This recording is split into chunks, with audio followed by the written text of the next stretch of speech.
मोहनदास करमचंद गांधी, वो पर्सन जिन्हें दुनिया महात्मा के नाम से जानती है, उनका बर्थ बहुत बड़े चेंज और टर्मोइल के टाइम में हुआ था। 1869 में पोरबंदर, इंडिया में जन्मे गांधी जी का बचपन अपनी मातृभूमि की रिच कल्चर में डूबा हुआ था। उनका father of the nation of India बनने का सफर इतना इजी नहीं था। ये सफर उनके अलग अलग एक्सपीरियंसेस से बना था। इंग्लैंड में उनकी पढ़ाई से लेकर साउथ अफ्रीका में रेसिज्म के खिलाफ लड़ रहे भारतीयों के हेक्यू के लिए उनके समय तक, हर अनुभव ने उनकी पहले से बनी बिलीफ्स को तोड़ा, उन्हें उन अन्यायों से फेस कराया जिन्होंने उनके अंदर एक आग लगा दी। इन एक्सपीरियंसेस का गांधी जी पर गहरा प्रभाव पड़ा।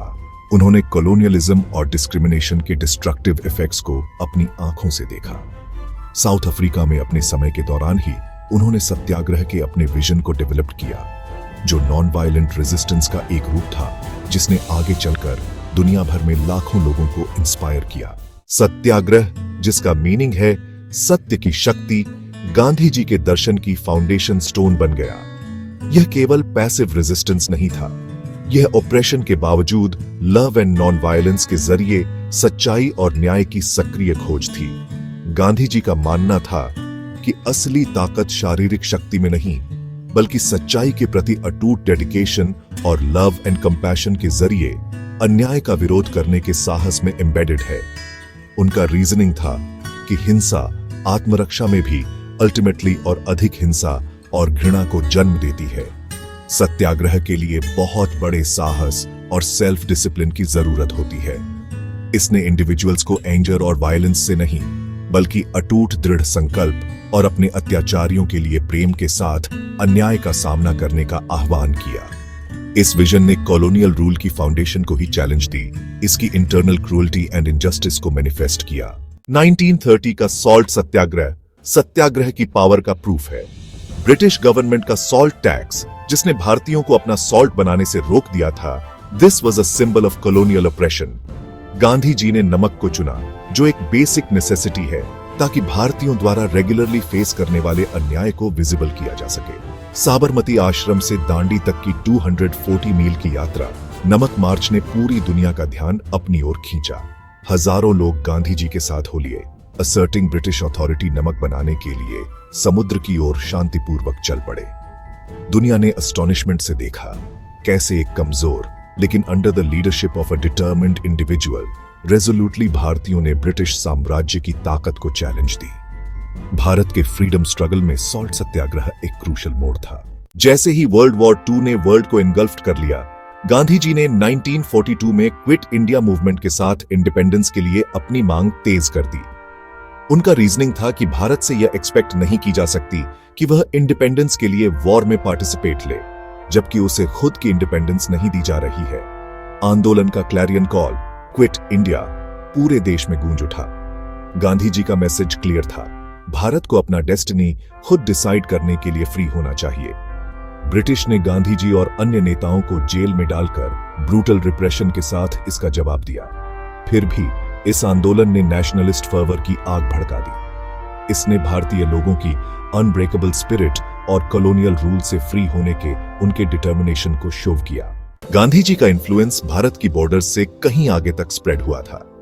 सत्याग्रह के उनके फिलॉसफी ने वर्ल्ड भर में ऑप्रेस्ड पीपल को इंस्पायर किया, civil rights and social justice के लिए आंदोलनों को इंस्पायर किया। यूनाइटेड स्टेट्स ऑफ अमेरिका में मार्टिन लूथर किंग जूनियर और साउथ अफ्रीका में नेल्सन मंडेला जैसे नेताओं ने गांधी जी की टीचिंग से इंस्पिरेशन ली। उन्होंने सत्याग्रह में इनजस्टिस एंड ऑपरेशन के खिलाफ एक शक्तिशाली हथियार देखा। नॉन वायलेंस एंड लव का गांधी जी का संदेश कल्चरल एंड जियोग्राफिकल बाउंड्रीज से परे था। उन्होंने वर्ल्ड को दिखाया कि lasting change violence and hatred से नहीं, बल्कि courage, compassion and an unwavering commitment से ही अचीव किया जा सकता है। गांधी जी की लेगेसी आज भी हमें इंस्पायर एंड चैलेंज देती है। एक ऐसी वर्ल्ड में जिसे अक्सर कॉन्फ्लिक्ट एंड डिवीजन से स्पेसिफाइड किया जाता है, peace, non violence and social justice का उनका मैसेज पहले से कहीं अधिक रेलेवेंट है।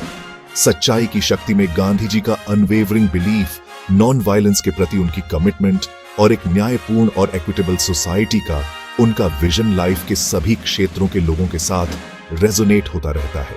उनका लाइफ और टीचिंग्स हमें याद दिलाती है कि each of us has the power to make a change in the world. वे हमें इनजस्टिस का फेस करने, जिस पर हम बिलीव करते हैं, उसके लिए खड़े होने और अधिक न्यायपूर्ण और कंपैशनेट वर्ल्ड के लिए प्रयास करने की चैलेंज देते हैं।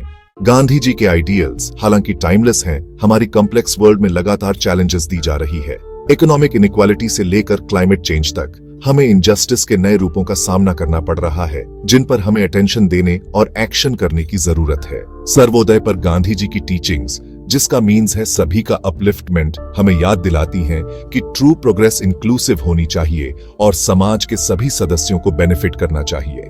गांधी जी का लाइफ एंड वर्क हमें याद दिलाते हैं कि पीस एंड जस्टिस की खोज एक कंटिन्यूअस जर्नी है, डेस्टिनेशन नहीं। इसके लिए कांस्टेंट विजिलेंस, करेज और जहां कहीं भी इनजस्टिस दिखाई दे, उसे चैलेंज देने की इच्छा शक्ति की जरूरत होती है। Mahatma Gandhi, the great soul, ने दुनिया पर एक इंडेलिबल मार्क छोड़ी। सत्याग्रह के उनके फिलॉसफी ने नॉन वायलेंस की ट्रांसफॉर्मेटिव पावर का डेमोन्स्ट्रेट किया। उनका लाइफ एंड टीचिंग्स आने वाली फ्यूचर जनरेशंस को अधिक न्यायपूर्ण और पीसफुल वर्ल्ड के लिए लड़ने के लिए इंस्पायर करती रहती है। गांधी जी का मैसेज क्लियर है, बदलाव पॉसिबल है, लेकिन इसके लिए करेज, कंपैशन और सच्चाई की शक्ति में अटूट फेथ की जरूरत होती है। जैसे जैसे हम 21st सेंचुरी की कॉम्प्लेक्सिटीज को नेविगेट करते हैं, आइए हम महात्मा की एंड्यूरिंग लेगेसी को याद रखें और उनके विजन के वर्दी दुनिया बनाने का ट्राई करें।